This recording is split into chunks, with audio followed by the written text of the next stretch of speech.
Where's my Michelle? Okay, there she is. So we'll take a look right away at violent crime. And you take a look at 2022 data versus 2023, we were down 19%. I will tell you, this is something that the entire community needs to be celebrating in with us. And when I tell you the men and women of the Rockford Police Department are truly here working day in and day out on decreasing the crime in Rockford, those numbers are reflective of that. Being a 24/7 operation, we know a lot of people don't sleep. We sleep in shifts, but just know that we're here working around the clock to keep the community safe.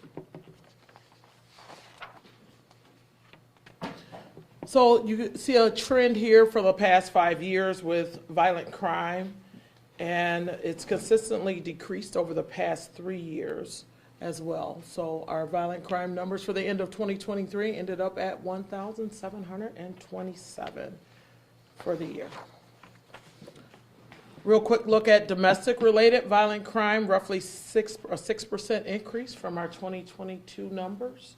And I'm sure Jennifer will touch on that a bit as well.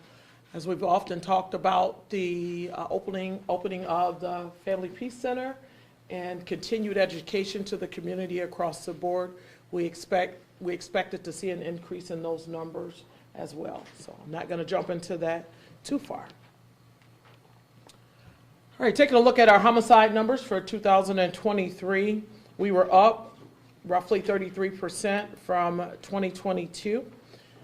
So with that, I took a look at the numbers. We had 15% of our homicides were domestic related, and 80% of those homicides involved gunfire as well.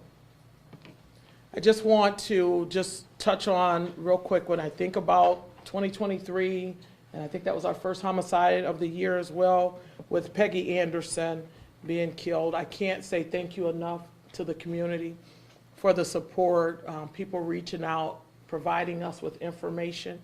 You'll often hear me say that we can't solve crime by ourselves. It's truly a community effort. It has to be all hands on deck.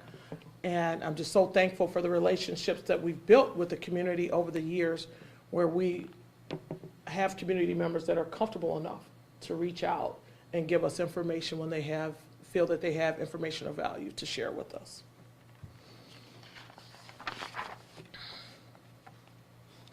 Okay, looking at our homicide trends over the past 5 years, you'll see in 2019 we were at 18 homicides. 2020 was a rough year at 36. Like I said, looking at 2022, we ended the year at 15, and last year we ended with 20 homicides. The next slide is definitely something to be celebrated, although we're not happy with that 33% increase. You take a look at the clearance rate. Last year we had a 85% clearance rate in our homicides. I can't think of a time when we've ever had a clearance rate that was so high.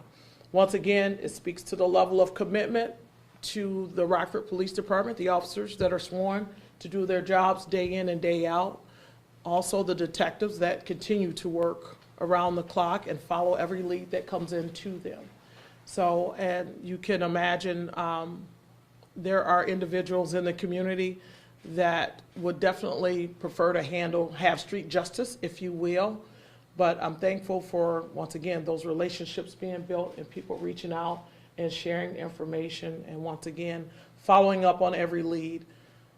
It's no secret that law enforcement across the country, we're all, struggling to get our numbers back up to where they need to be. But once again, those numbers, the solve rate shows the level of commitment that you have with the sworn personnel within the law enforcement community here. Okay. So when you take a look at aggravated assaults, we also had a roughly 20% decrease there. Shots fired were down 31% also. So we've learned to celebrate the small victories around here. So definitely another number that we're happy with also. Victims struck by gunfire, down another 30%. And I will tell you, we are an intelligence-led agency. So our detectives, our officers, we often know who the individuals are within our community that are responsible for violent crime. And those individuals, we know who you are, and it's no secret that we're coming looking for you. Okay. Gun recovery was down by 25%. And I often equate that to that 2021 where we had such a high number of gun recoveries. I mean, just phenomenal work. That number was so high, it set the bar really high for us to get to. So over the last couple of years, when you look at 2020, the number of gun recoveries were 281. 2022, we were at 387, and then 2023, 303. So we're still up almost 8%. In comparison to that 2020 number, I'm sorry.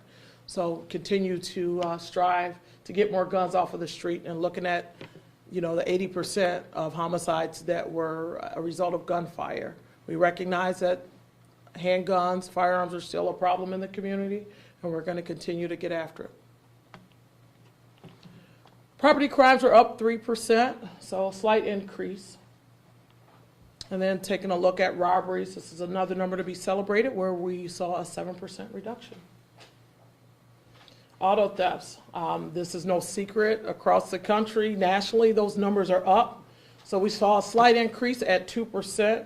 I can tell you we're working with a lot of our local dealerships in town to help combat some of the issues that we're seeing, in addition to a great number of our auto thefts were because of some manufacturer defects that I'm sure you guys are all aware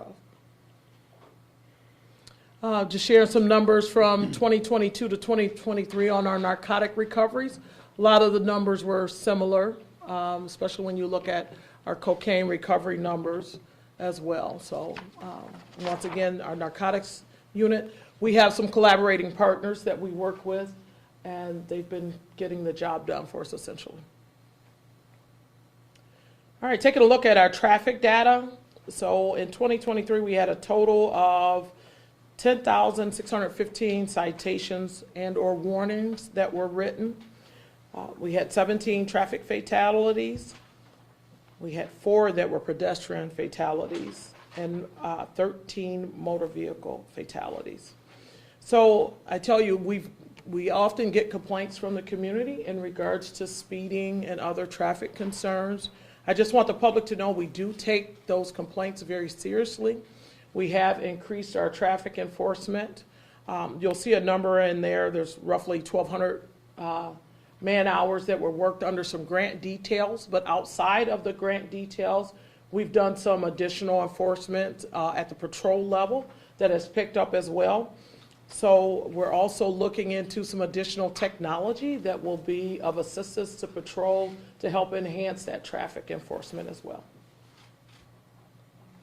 All right, so over the next couple of slides, you'll just see a multitude of community engagement projects that we've had in 2023. I can tell you that our level of commitment and our community outreach has increased in comparison from 2022 to 2023. So, and just to continue to expound upon it, that extra involvement in the community and building those relationships, it helps us in doing our job. And once again, those people that feel comfortable in reaching out and contacting us. I do have a quick story I want to share with you where we had an officer that we put into the Rock House over on Revelle at the last quarter of 2023. And so just recently, he was arriving home from work, and one of the neighbors walked up to him and told him her house had been burglarized. So the officer proceeded to take the report at that time.